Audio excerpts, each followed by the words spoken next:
ultimately, if you're gonna have lasting change in anything, you're really talking about just raising your standards. I mean, I always tell people, if you wanna know how to change your life, I give it to you in 3 words, boring as it sounds: raise your standards. And what does that mean? Corny as it sounds. Raise your standards. Oh, thank you for the breakthrough thought, Tony. I'm glad I wasted my time watching this little email with you. But think about it. Lasting change is different than a goal. You don't always get your goals, but you always get your standards.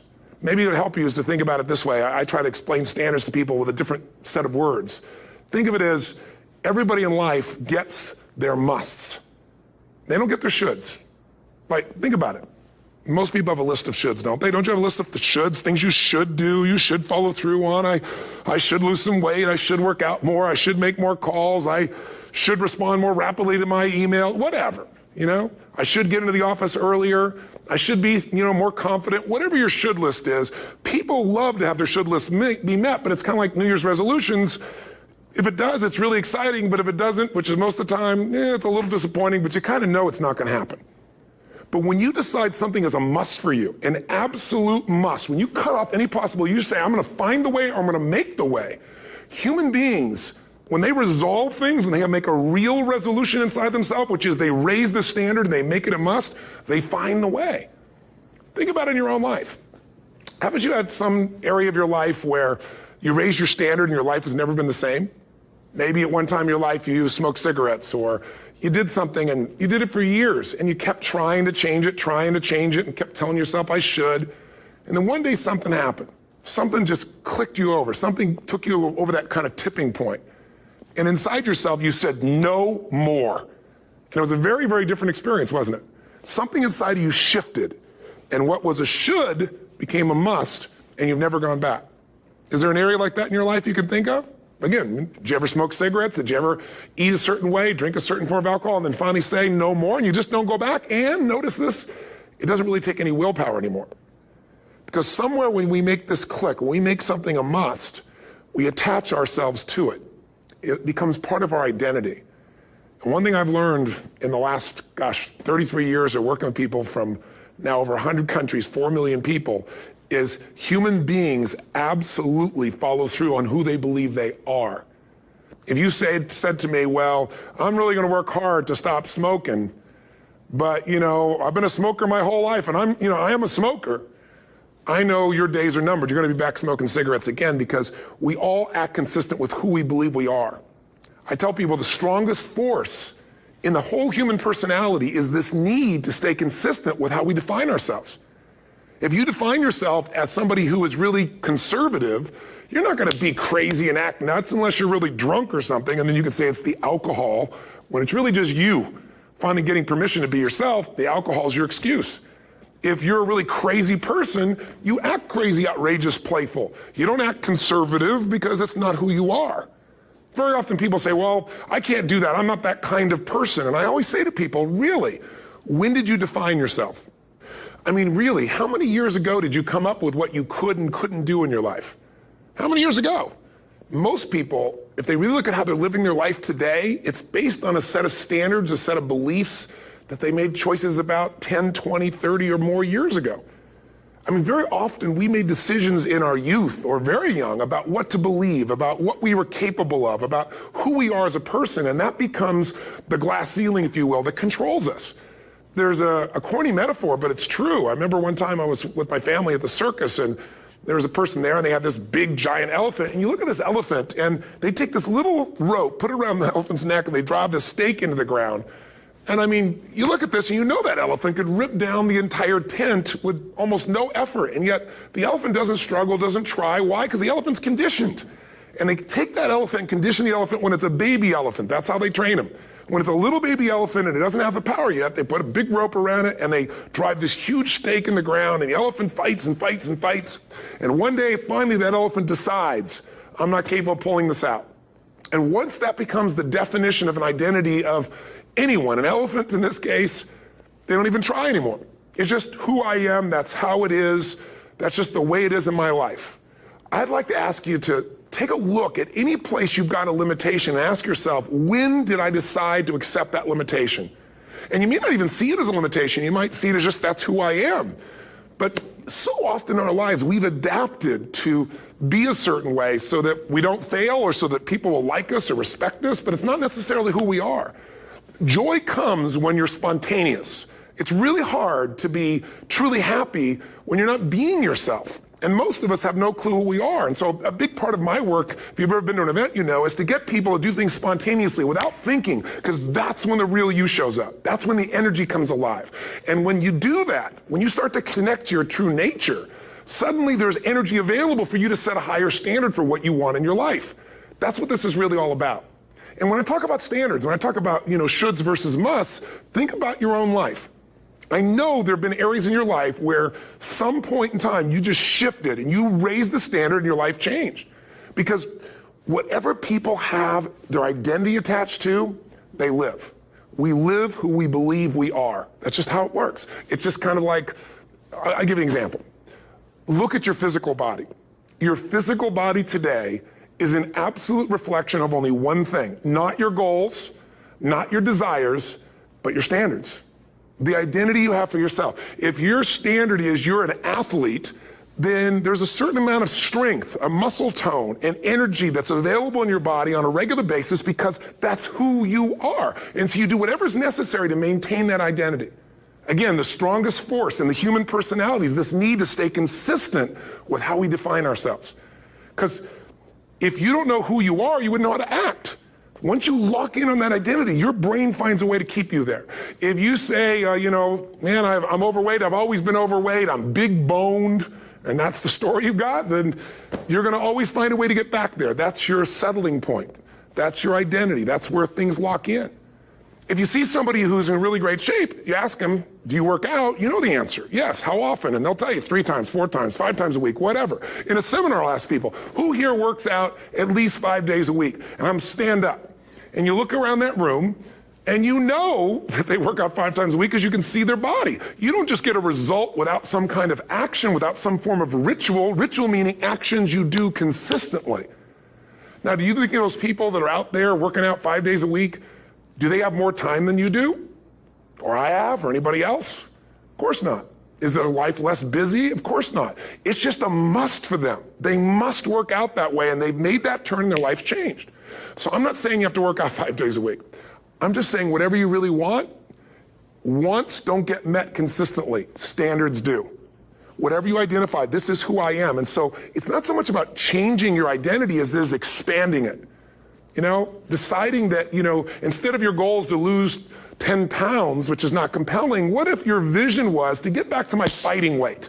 This year, this month, this next 90 days, I'm gonna transform my body. I'm gonna take on a new challenge. I'm gonna find some technique or strategy, there's a million of them, that can reframe myself where I want to feel younger, stronger, more vibrant than ever before. Here's my reasons. Because I want the energy to really make my life work. Because it's tough out there and I want to be stronger than I've ever been before. I want to go in front of the mirror and if I'm naked, not, want to laugh. I want to look there and take a good look and go, yeah, I'm proud of whatever I see there. Whatever it takes, something's gonna make you laugh, smile, something that's gonna tease yourself, but something's gonna move you to another level. If you identify yourself in a new way and you own that every day, and that becomes the standard of how you live, you'll find the way to make that standard real. Money's the same way. Think about it, it doesn't matter what's happening, quote unquote, in the marketplace. People that make money find a way to make money no matter what, don't they? I mean, most people's standard is to pay their bills. So that's what most people find a way to do, even when economic times get tough. Most people, if that's their absolute standard, they find a way. Some people's standard is pay their bills most of the time. And so most of the time they do. Some people's standard is not just to pay their bills, but to take care of their family and maybe even some of their friends. And they find a way. In fact, some people may be in a family where they don't have enough money. They barely have money to pay their bills. They work their guts out. And then somebody, their mother, their father, somebody else, their sister gets ill, and there's not enough money to take care of it. Nobody else has money in the family. They don't either, but they find a way to get that money to take care of their mother or father, don't they? And pay their bills. They never could do it before. Why? The situation made them raise their own standard. And not everybody does that. Somebody else in the family might have money and still not take care of their mother. It all comes down to the inner game, my friends. Changing your life is a change in the inner game. The outside world you can't control, but you have absolute control over this one if you learn the dynamics of what shapes you. And identity is one of those simple, clear, fundamental basics that if you start to shift it, everything else will shift in your life as well.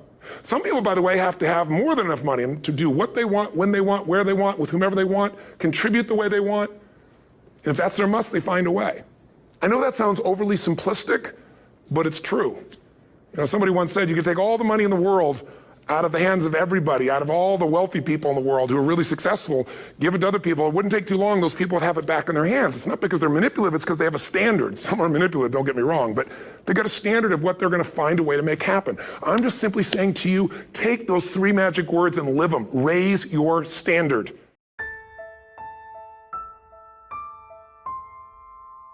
Michael Gerber, the guy that wrote the E-Myth, talks about why so many businesses, young businesses fail. And one of the things he says is most people are not really entrepreneurs, but they think that's what they should be. They think that's the sexy thing, that's the most attractive thing, that's the best answer. And what I say to you is you gotta separate the vehicle from the outcome. What is it that's gonna truly fulfill you? What is it that's gonna give you that extraordinary life? What's gonna make things magnificent on your terms, not somebody else's terms, not your father, your mother, your background. What is that really? Separate the vehicle, because there's many ways to get to that vehicle. But I'm saying sometimes you gotta reevaluate what's gonna really make you fulfilled. What is your gift? Are you an artist? Are you the talent that can produce something no one else produces as a skill or a product or a service or some impact? Are you incredibly good at management? You really know how to manage or lead people? Are you an extraordinary entrepreneur that can take that gigantic gut load of risk and can create the vision and attract the talent that you need and the managers and leaders? You may have all 3 abilities, but which one really fulfills you the most is going to be the critical question. Because we tend to want to do them all, especially in a room like this, because you're all overachievers, right? Me too. And you say, well, I can do all these. Yes, you can, but what will it do to your quality of life? See, again, the secret's going to be this. What is an extraordinary life on your terms today?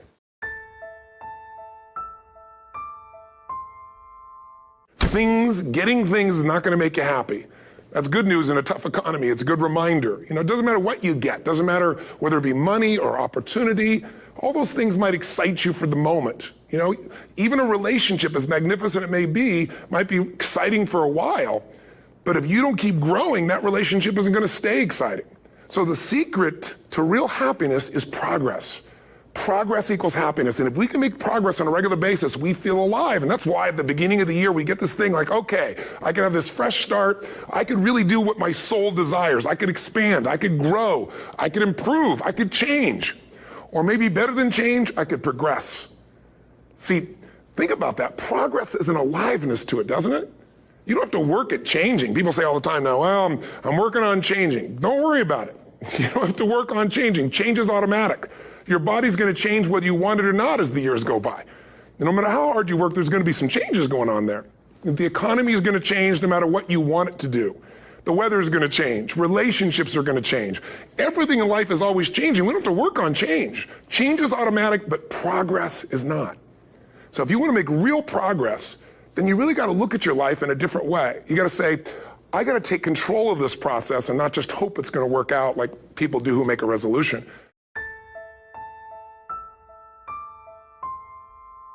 Treat people at the end of the relationship like it's the beginning and there won't be an end.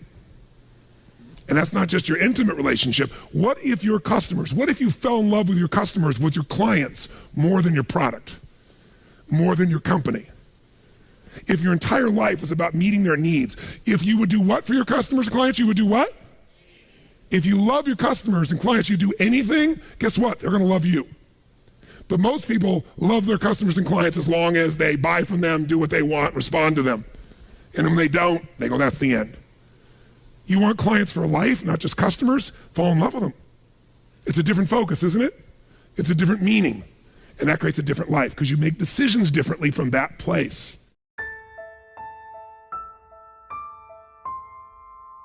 What does it take to create world-class marketing? What is the unique selling proposition? What is what we call value-added marketing, VAM? Today, most people are sick and tired of advertising because where is it? Everywhere. In fact, I got a question for you.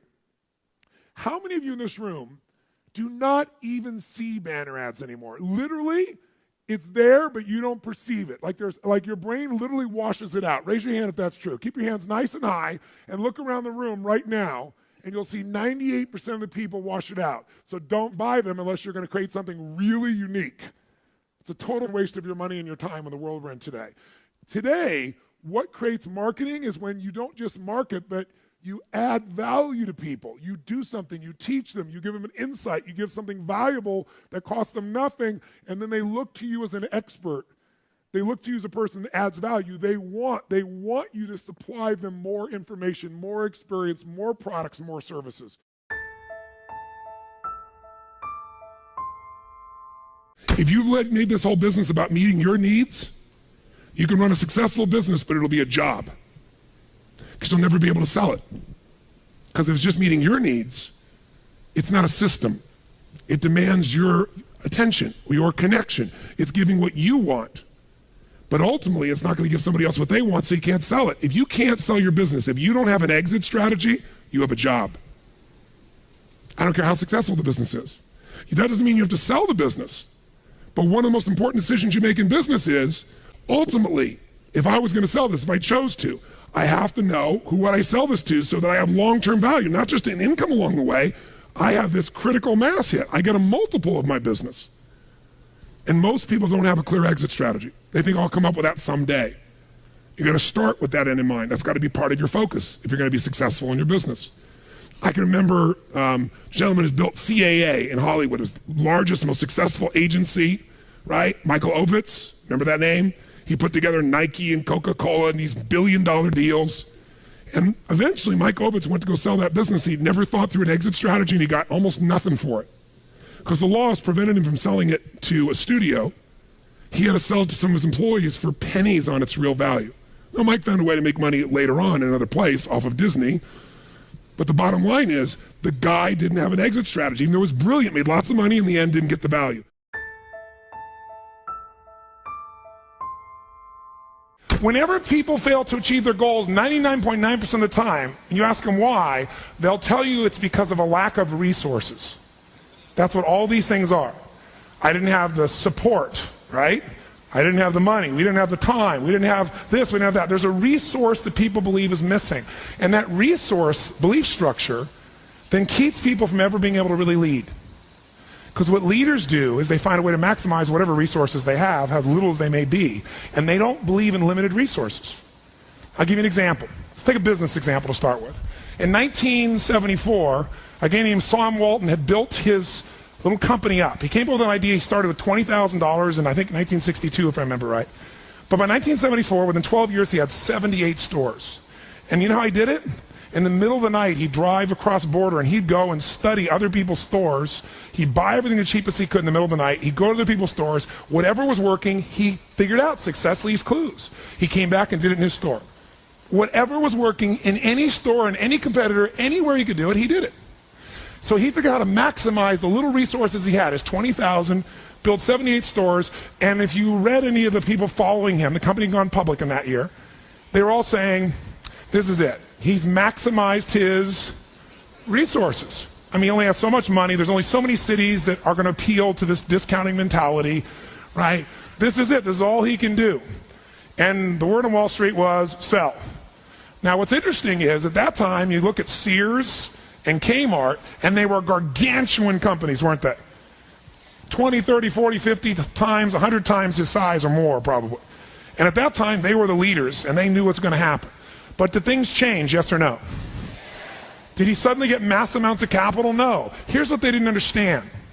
Sam Walton now, or the Walton organization, Walmart, is the most successful retailing operation on earth. And when you talk about Bill Gates being the richest man in the world, that's only true because Sam's fortune is divided up amongst a bunch of different family members. You put them together, they dwarf Bill Gates. Sam Walton did this. How did he do it? What people underestimated is that this guy could go to 4,400 stores, do $250 billion. Where's Kmart today? And they've been shrinking. All of them have been shrinking. And he's the dominant force on earth. Here's the thing he understood. Resources are interesting, but the ultimate resources are the feelings of emotion that make you resourceful. Think of it this way. Resourcefulness is the ultimate resource. What do I mean? What are the emotions that make all this possible? What's the fuel that takes an idea from being in your head where you intellectually know what to do? How many have had an idea, for example, was a great idea, you're excited about it, and then you didn't do anything. One day, there you saw it on the shelf, you saw it somewhere else, someone stole your idea. How many have had this happen? Say I. The only difference between you and that person was not that they had more resources, they were more resourceful.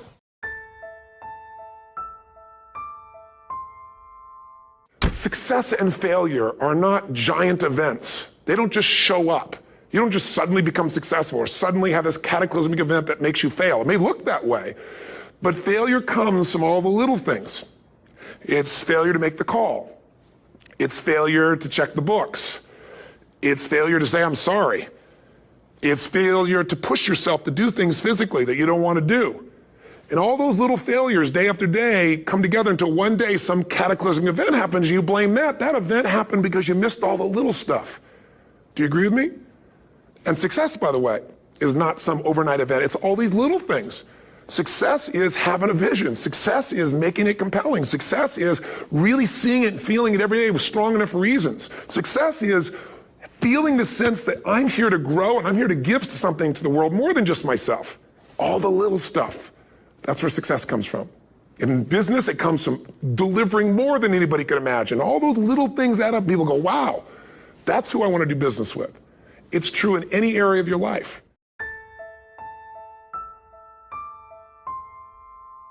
Leverage is critical. You know how I get so much done? Because I don't just get it done. I know the outcome, I know the purpose, and I look for leverage. Leverage is different than delegation. What's the problem with delegation? Delegation is you have all that needs to be done, so you give it to someone else, and you tell them what needs to be done, and when they don't do it, you're pissed off.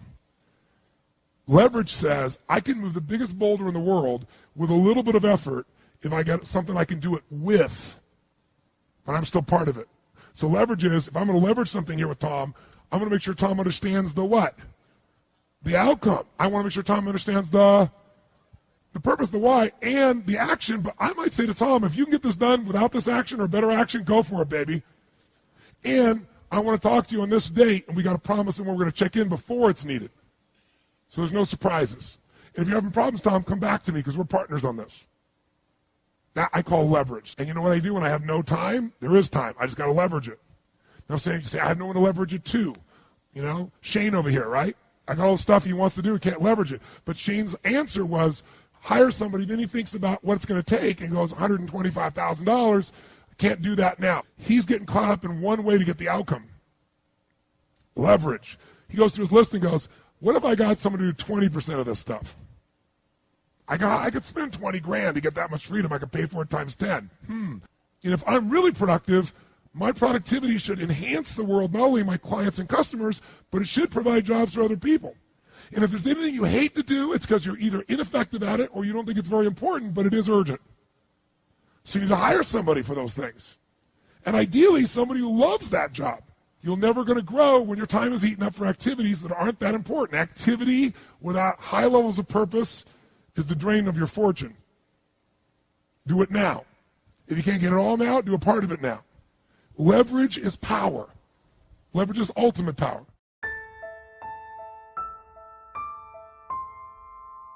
Here's what I've created for my life and anyone I know has succeeded. I'm a 17-year-old kid from Azusa, California, with no real education other than self-education, with no background, with parents that did their best, all of them, with no money, but I did one thing. I love people, and I had an enormous demand I made upon myself, and I sculpted my mind and my emotions to get me to do whatever it would take to achieve and to contribute. But to do that, I did it by using my body and changing my focus. I did it by putting myself in a peak physiology and using what I call incantations. Can you train yourself to believe something, yes or no? Absolutely. How many have ever made the fatal mistake of going to Disneyland or Disney World, and while you're there made the fatal mistake of going to a ride called It's a Small World After All? What happens for about a week after you're out of that damn place? You're still singing this thing in your head in 24 languages, right? Well, let me tell you something. How many of you have things when you want to go achieve them and this part of your voice goes, oh, it's not going to happen or forget it? How many got a voice that sometimes interrupts that good pattern? Say I. And what you want to do is train a new one. So starting when I was 17, I started doing incantations, not affirmations. Affirmation, you go, I'm happy, I'm happy, I'm happy, I'm happy, I'm happy. What's the problem? You haven't changed your what? Your what? Physiology. If you don't change your physiology, you won't get anything.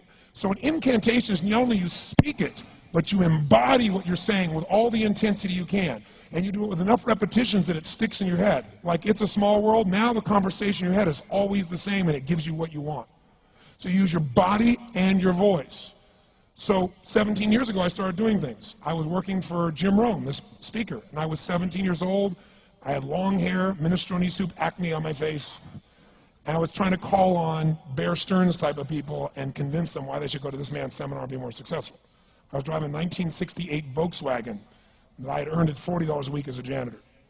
The only way I did it was park far from the building and then go in, and I love people and I believe, but I put myself in state and I was able to influence people that were far more successful than I was at the time. I would do something that I still do backstage and have done for 23 years because I don't hope I'm going to be in a good state, I demand it.